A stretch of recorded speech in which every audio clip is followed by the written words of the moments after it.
세계를 만나는 시간 나우 함께하고 계시는 지금 시각 10시 39분 35초 막 지나고 있습니다. 이번에는 국제뉴스 속에 등장하는 인물에 대해서 전격 해부해보는 시간이죠. 뉴스를 움직이는 인물 후.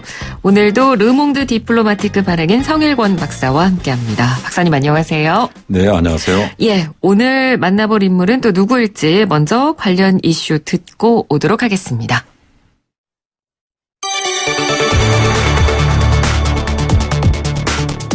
지난 4월 11일부터 이번 달 23일까지 한 달 넘게 실시됐던 인도 총선이 최근 대장정의 막을 내렸습니다. 이번 총선은 인도 29개 주와 델리 등 여러 연방 직할지에서 총 543명의 연방 하원을 선출하는 초대형 이벤트였는데요. 8억 명이 넘는 유권자가 투표에 참여해 세계 최대 민주주의 선거로 불리기도 했죠. 투표 결과는 현 총리인 모디 총리가 속한 인도 국민당의 압승으로 끝났고요. 이로 인해 모디 총리는 인도 역사상 5번째로 연임에 성공한 총리로 기록되게 됐습니다. 뉴스를 움직이는 인물 후 오늘 만나볼 인물은 인도의 나렌드라 모디 총리입니다. 네, 오늘 저희가 전격 해부해볼 인물 바로 최근에 연임에 성공한 인도의 나렌드라 모디 총리입니다. 인도도 대통령이 있긴 한데 사실상 총리가 실권을 쥐는 나라입니다. 의원 내각제를 채택하고 있는 나라죠. 예, 네, 그렇죠. 연방 하원에서 과반을 차지한 세력이 총리를 내세워 정권을 잡는 거죠. 네. 이는 아무래도 의원 내각제인 영국의 식민지 경험에서 비롯된 선거 제도이지 않나 싶어요. 모디 총리는 여당인 인도 국민당이 이번 총선에서 이제 압승함에 따라서 2024년까지 인도를 한 번 더 이끌게 됐습니다. 네. 이 모디 총리가 처음 인도 총리 자리에 오른 게 지난 2014년이었습니다. 그 당시에 10년 만에 정권 교체를 이루게 된 건데 지금 대표님께서 말씀해 주신 대로 이번에 승리를 하면서 인도에서 또 역대 5번째 연임 기록을 세우게 됐습니다. 근데 상대당에서 이번에 이 선거 과정에서 정권 심판론을 내세웠었는데 이게 안 통했다라는 분석이 나오고 있네요.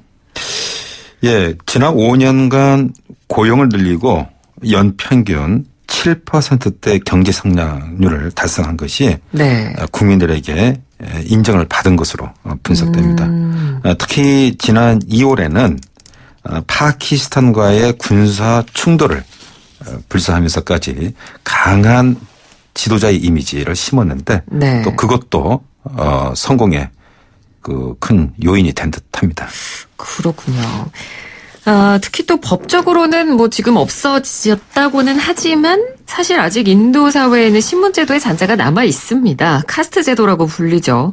그리고 카스트 제도의 하류층에 속해 있던 이 모디 총리가 승리를 했기 때문에 더 주목을 받았었던 건데 선거 당시에 거지 후보라고까지 불렸다고도 하더라고요. 예, 그건 좀 심한 표현이고요. 카스트 하위 계급인 간치 4인 계급으로 태어났어요. 또 하위 계층 출신이 최고 지도자 자리까지 오른 건 아주 이례적인데 인도가 세계 최대 민주국가로 알려졌지 않습니까? 네. 계급 제도는 또 여전했고요. 그래서 모디 총리의 집권은 인도가 조금씩 달라지고 있다는 그 증거가 될 수 있는 거죠. 예. 그래서 이 다른 어느 지도자보다도 이 모디 총리가 어떻게 이 하위 계급에서 그 지도자로까지 오르게 될 수 있었는지 성장 과정이 좀 궁금해지네요. 네, 그 자파상 집안 출신이에요. 어려서부터 버스터미널에서 차를 팔아야 하는 그런 어려운 환경에서 자랐어요. 8살 때 힌두 근본주의 단체인 민족의용단 RSS의 그 소년 자원 봉사단원이 이제 되었고, 고등학교 시절에는 평범하지만 토론에 뛰어난 자질을 보였다고 해요. 고교 졸업 후에 집을 떠나서 2년간 전국을 유령하다 돌아왔고, 이후에 이제 RSS 활동을 하면서 78년에 이제 원격 교육을 통해서 델리 대학교 정치학 학사 학위, 이후에 82년에 구자라트 대학교에서 정치학 석사 학위를 취득을 하면서 이렇게 자기 자신이 어려운 환경을 이렇게 이제 스스로 이제 극복해 나가는 이제 그런 어떤 정치인의 자질을 이때 쌓은 거죠. 예. 지금 말씀해 주신 것 중에 RSS를 통해서 정치를 배우기 시작했다라고 말씀을 해 주셨는데 이 RSS가 힌두 국수주의 단체거든요. 그래서 항상 이 모디 총리의 약점으로 꼽히는 게 종교적 갈등 요소가 항상 내재가 돼 있다. 종교적으로는 좀 취약성이 있다. 뭐 이런 분석이 항상 나오는 것 같아요. 그렇죠. 본인이 이제 힌두 근본주의자이기 때문에요. 네. 특히 2002년에 구자라트주의 고드라라는 지방이 있어요. 예. 그곳에서 힌두교도와 이슬람교도 간의 종교 분쟁이 발생했는데 이슬람교도 1000여 명이 집단 학살당했을 때 이를 방관 내지 조장했다는 비판을 받기도 합니다. 네. 그러니까 이때 구자라트 주지사가 된 상태에서 이런 일이 생겼던 거죠? 그렇죠. 예. 그 모디 총리는 또 다른 별명이 있는데 인도의 덩샤오핑이다, 경제통이다 이렇게 불리기도 합니다. 이게 총리에 오르기 전에 이 구자라트 주지사로 있었을 때 이력을 보면 왜 이런 별명이 붙었는지를 또 저희가 알 수 있죠. 예, 구자라트주의 최장기 주총리로 재임을 하면서 과감한 규제 철폐를 통해 제너럴 모터스 등의 전외국계 자동차 업체와 태양광 업체를 대상으로 대규모 투자를 유치했고요. 네. 또 전력 부족 문제가 항상 있었는데 이를 해결하고 열악한 도로를 재정비하는 등 사회 인프라를 확충을 하고 또 경기 상승과 경제 기반을 이렇게 마련을 했어요. 네.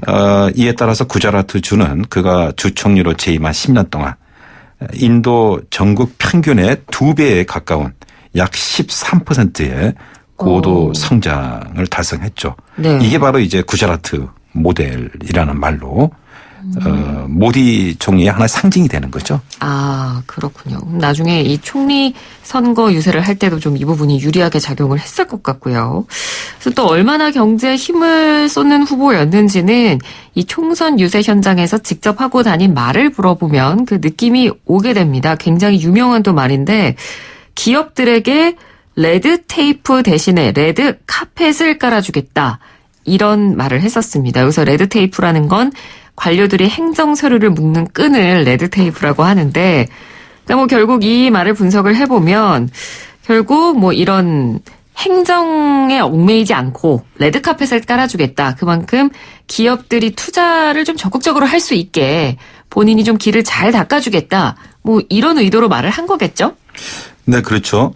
모디는 스스로 자기의 어떤 경제 철학, 경제 정책을 자기 이름을 따서 모디 노믹스라고 얘기를 했어요.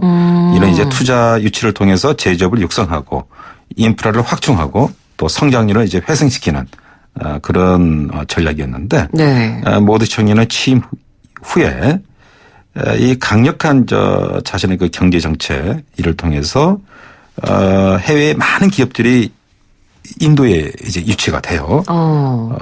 이제 제조업을 활성화시키는 이른바 메이크 인 인디아 그 경제개발 프로젝트가 있고요. 예. 또 IT 기반 시설을 갖춘 스마트 도시 100개 건설을 인도가 또 워낙 크다 보니까 네. 그 곳곳에 도시 100개를 스마트화하는 또 고속철도 건설이라든가 발전 시설을 확충해서 전기 보급률을 개선한다든가 이러한 것들이 거의 대표적인 정책이라고 할 수 있습니다. 네. 그러니까 지금 쭉 말씀해 주신 대로 이 본인이 직접 했던 이 일명 구자라트 모델로 인도 경제를 일으켜달라라는 주문을 통해서 총리직에 오른 건데 2014년부터 총리직을 지금까지 수행을 해오고 있습니다. 그럼 본인이 지금까지 주도했던 이 이른바 모디노믹스라고 불리는 이런 경제 정책이 실제로 그러면 인도 경제 정체에 영향을 잘 미쳤나요? 성공했나요? 사실 경제 성장률은 7%를 상회했지만 네. 그러나 워낙 인구가 많다 보니까 거기에 대한 경제 호전의 혜택이 골고루 가지는 못하죠. 네네. 또 반면에 또 실업률도 사상 또 최고치라는 또 그런 부분도 있어요. 예. 또 거기에 또 화폐 개혁까지 하다 보니까 인도가 이제 아까 말씀드린 워낙 인구가 많다 보니까 이게 뭐 화폐 개혁이 됐는지 안 됐는지 모르는 그런 또 계층도 있어요. 네. 그래서 제가 생각에는 분명한 것은 인도노믹스가 나름의 성공을 하긴 했지만 그러나 아직까지는 골고루 모든 국민들한테 그 혜택이 느껴지지는 않는다고 이제 얘기할 수 있죠. 그러나 집권 이제 또 다른 집권 2기를 그렇죠. 2023년까지잖아요. 네. 또 그 사이에 또 그의 정책이 이렇게 또 실현될 수 있으리라 또 생각해 봅니다. 네. 앞으로 또 이 모디 총리가 이번 새로운 임기를 맞으면서 해야 될 과제이기도 하고요. 자, 그럼 국내 정치에 대해서 저희가 알아봤으니까 좀 국외로 눈을 돌려봐서 다른 나라와는 어떤 관계를 유지를 하고 있느냐. 이걸 보면 미국이나 중국과는 관계가 그렇게 좋진 않은데 일본과는 오히려 관계가 우호적이다. 이런 얘기가 있던데 어떤가요? 네, 그런 해석이 나오죠. 네. 아무래도 국익을 가장 먼저 챙겨야 하는 입장에서는 자신의 호불호에 따라 국가관계를 뭐 가질 수는 없죠.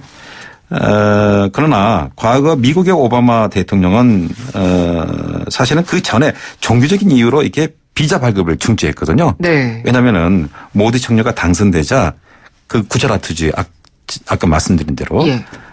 그러나 이제 그 이후에 또 미국과의 관계 회복에 나섰고 그리고 또 중국과도 마찬가지로 중국과도 국경 문제 때문에 늘 이렇게 갈등 관계였는데 중국과도 사실은 이제 긴밀한 경제 협력 뭐 이런 것도 이제 많이 추진하고 있고요. 네. 아무래도 이제 일본의 아베 총리 하면은 어떻게 이게 상당히 좀 뭐랄까 좀 기회주의적인 그런 이미지가 네. 있지 않습니까? 네네.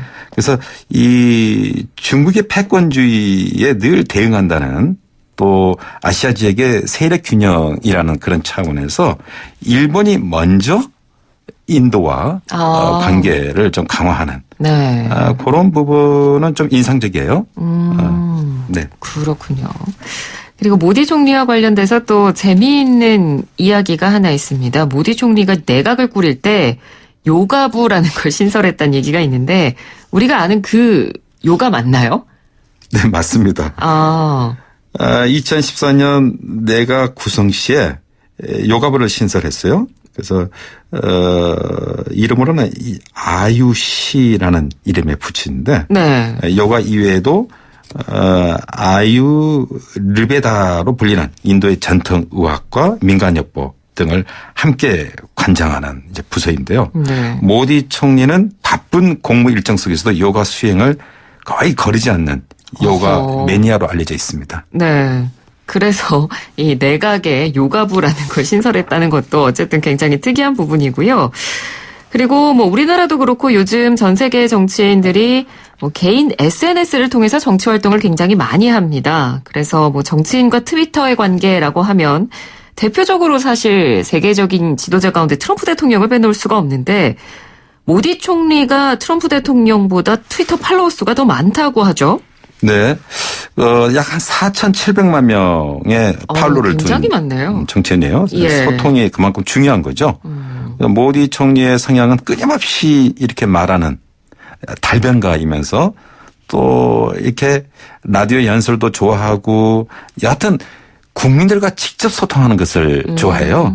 그래서 반대파들은 이에 대해서 늘 이제 얘기를 하는 거죠. 약간 포퓰리즘 이런 식으로. 네. 근데 모디 총리의 입장에서는 국민들이 워낙 많고 자신의 어떤 정책 이런 것들을 또 설명을 해야 되고 예. 그러다 보니까 이렇게 트위터라든가 또 라디오 이런 데 집중하는 것 같습니다. 네, 그렇군요. 자, 오늘은 연임에 성공한 인도 모디 총리에 대해서 분석해보는 시간 가졌습니다. 오늘 말씀 잘 들었습니다. 고맙습니다. 네, 감사합니다. 네, 지금까지 르몽드 디플로마티크 발행인 성일권 박사와 함께했습니다.